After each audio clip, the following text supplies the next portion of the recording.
Ketua Komisi Pemberantasan Korupsi atau KPK, Firly Bahuri mengatakan pihaknya bersama Ikatan Dokter Indonesia atau IDI sudah bersiap untuk berangkat ke Papua dalam rangka penegakan hukum sekaligus tetap memperhatikan hak asasi manusia atas tersangka kasus korupsi Lukas NMB. Firly mengatakan pemulihan kesehatan Gubernur Papua tersebut menjadi prioritas, barulah akan dilihat apakah akan dilakukan penahanan. Kita sudah melakukan persiapan, tentu tugas kita pertama adalah dalam rangka penyelesaian penegakan hukum. Yang kedua, kita menjunjung tinggi asas-asas tugas pokok KPK. Di antaranya adalah menjunjung hak asasi manusia. Karena itu, berdasarkan keterangan dokter yang kita dapat, yang bersangkutan dalam keadaan sakit, maka kita harus prioritas pertama adalah memulihkan kesehatan bersangkutan. Insya Allah ini bisa lancar. Untuk waktunya saya belum bisa memastikan kapan, tapi kita akan ke sana.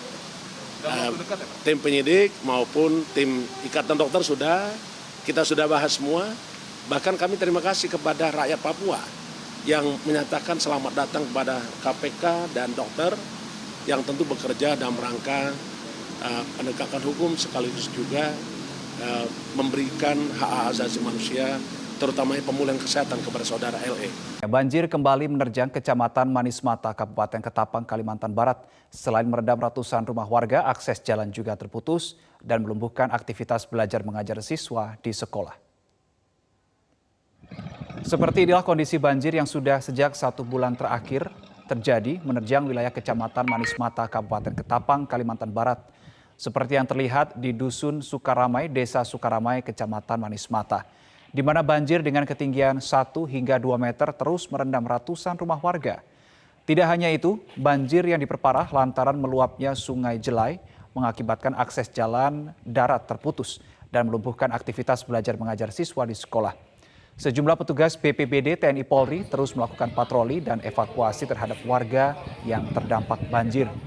Sementara itu, selain mengungsi ke tempat keluarga yang berbatasan dengan Kabupaten Sukamara, Kalimantan Tengah, puluhan warga terdampak korban banjir di Kecamatan Manis Mata juga mengungsi di posko pengungsian Koramil setempat.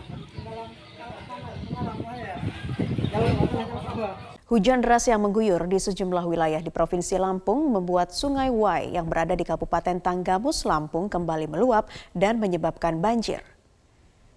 Banjir akibat luapan anak sungai yang tidak kuat menahan debit air membuat beberapa sekolah di 2 kecamatan di Tanggamus terendam banjir. Akibatnya, sekolah terpaksa meliburkan sejumlah siswanya lantaran ketinggian banjir mencapai 30 hingga 50 cm dan khawatir siswa akan terseret arus banjir. Menurut Kepala Sekolah di Kecamatan Wonosobo, Kabupaten Tanggamus, Lampung, ada 4 sekolah dasar dan 1 sekolah menengah pertama yang terdampak banjir. Selain meliburkan siswanya, guru juga memindahkan proses asesmen nasional berbasis komputer atau ANBK yang sedang berlangsung ke sekolah lain yang diantaranya lebih tinggi atau datarannya lebih tinggi agar ANBK bisa tetap dilaksanakan.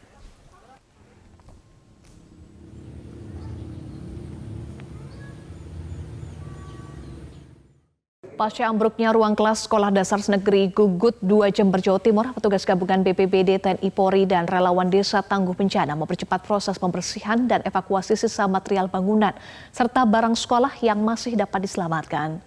Satu persatu atap kayu bangunan yang runtuh dan menimpa seluruh perabotan di dalam kelas dikeluarkan untuk memudahkan proses pembersihan material bangunan yang telah hancur dan tidak bisa dimanfaatkan kembali.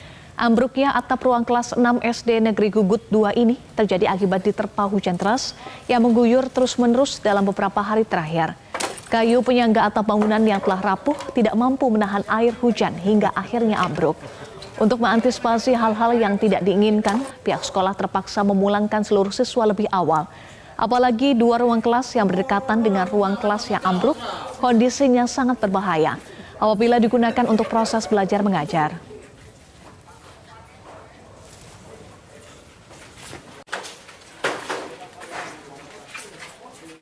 Dengan ambruknya ini dan berdampak kepada kelas 6B, maka anak-anak kelas 6B dan juga 6A takut saya ada masalah.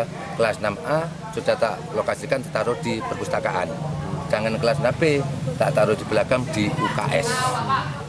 untuk saat ini diliburkan Pak ya siswa Pak? Tadi masuk, semuanya masuk, tapi karena anak-anak takut membahayakan, dikendalikan tidak bisa lalu lalang di sini, juga takut mengganggu proses ini, saya izin ternyata boleh diliburkan. Pemirsa, tim SAR gabungan kembali menemukan 1 korban tewas akibat terbakarnya kapal ekspres Cantika 77 di perairan Naikliu, Kabupaten Kupang, Nusa Tenggara Timur pada Senin lalu. Hingga saat ini korban tewas bertambah menjadi 19 orang dari 330 penumpang yang dievakuasi. Pada proses pencarian hari keempat, tim SAR gabungan kembali menemukan 1 jenazah anak-anak dengan jenis kelamin perempuan. Jenazah ini kemudian dibawa menggunakan kapal SAR KM Antareja menuju Rumah Sakit Bayangkara Kupang untuk selanjutnya dilakukan identifikasi. Kepala Seksi Operasi dan Siaga Kantor SAR Kupang, Saidar Rahman Jaya, menyatakan jenazah ditemukan sekitar 20 mil dari lokasi kejadian kebakaran kapal. Sehingga data sementara dari kantor SAR Kupang menyebutkan 330 penumpang berhasil dievakuasi. Dengan rincian 311 selamat dan korban tewas bertambah menjadi 19 orang.